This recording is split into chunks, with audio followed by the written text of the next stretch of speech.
வணக்கம். தினமணி.com செய்திகள் சில வரிகளில். மாநில அரசுகள் அனுப்பி வைக்கும் மசோதாக்கள் மீது குடியரசுத் தலைவர் 3 மாதங்களுக்குள் நடவடிக்கை எடுக்க வேண்டும் என உச்சநீதிமன்றம் தெரிவித்துள்ளது. அப்படி முடிவு எடுக்கப்படாவிட்டால் அதற்கான காரணத்தை அந்தந்த மாநில அரசுகளிடம் தெரிவிக்க வேண்டும் எனவும், இல்லாத பட்சத்தில் மாநில அரசுகள் நீதிமன்றத்தை அணுகலாம் எனவும் தெரிவிக்கப்பட்டுள்ளது. அதிமுக பாஜக கூட்டணியால் முதல்வர் மு.க.ஸ்டாலின் பீதியின் உச்சத்தில் இருப்பதாக அதிமுக பொதுச் செயலாளர் எடப்பாடி பழனிசாமி கூறியுள்ளார். அதிமுக பாஜக கூட்டணி குறித்த முதல்வரின் அறிக்கைக்கு பதிலளித்து பேசிய அவர், மணிப்பூர் மாநில பிரச்சனைகள் மீது இருக்கும் அக்கறை உங்களுக்கு வாக்களித்த தமிழ்நாட்டு மக்கள், குறிப்பாக பெண்கள் மீது துளியாவது இருக்கிறதா என கேள்வி எழுப்பியுள்ளார். அதிமுகவை மிரட்டி பாஜக பணிய வைத்திருப்பதாக விடுதலை சிறுத்தைகள் கட்சி தலைவர் தொல் திருமாவளவன் தெரிவித்துள்ளார். பாஜக அதிமுக கூட்டணியை விமர்சித்து பேசிய அவர், மாநிலங்களவையில் வக்பு சட்ட திருத்த மசோதாவுக்கு எதிராக வாக்களித்த அதிமுகவிற்கு 3 நாட்களுக்குள் என்ன ஆனது என கேள்வி எழுப்பியுள்ளார். பெண்கள் குறித்த தனது சர்ச்சையான பேச்சிற்கு மனப்பூர்வமாக மன்னிப்பு கேட்டுக்கொள்வதாக அமைச்சர் பொன்முடி தெரிவித்துள்ளார். நீண்ட காலம் பொது வாழ்க்கையில் உள்ள தனக்கு இதுபோன்ற தடுமாற்றம் ஏற்பட்டது வருத்தமளிப்பதாக தெரிவித்த அவர், மனம் புண்பட்ட அனைவரிடமும் மீண்டும் மீண்டும் மன்னிப்பு கேட்டுக்கொள்வதாக தெரிவித்துள்ளார்.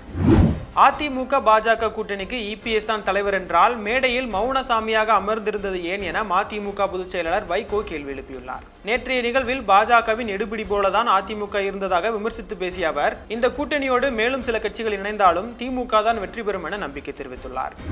தமிழக அரசு போக்குவரத்து கழகம் ஒருபோதும் தனியார் மயமாக்கப்படாது என போக்குவரத்து துறை அமைச்சர் சிவசங்கர் தெரிவித்துள்ளார். ஒவ்வொரு ஆண்டும் கூடுதலாக 1000 கோடி ரூபாய் போக்குவரத்து துறைக்கு ஒதுக்கப்படுவதாக கூறிய அவர், 11,000 புதிய பேருந்துகள் படிப்படியாக இயக்கப்படவிருப்பதாக தெரிவித்துள்ளார்.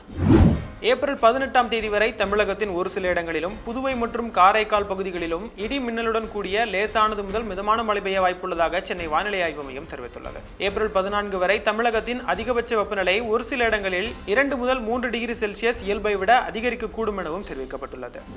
நடப்பு ஐபிஎல் தொடரில் அதிக ரன்களை எடுத்துள்ளவர்கள் பட்டியலில் தமிழகத்தைச் சேர்ந்த குஜராத் டைட்டன்ஸ் அணியின் வீரர் சாய் சுதர்சன் முதலிடத்தை பிடித்துள்ளார். கடந்த போட்டிகளில் ஒரே திடலில் 5 அரை சதங்கள் அடித்த ஏபிடி வில்லியர்ஸின் சாதனையை இவர் சமன் செய்திருப்பது குறிப்பிடத்தக்கது.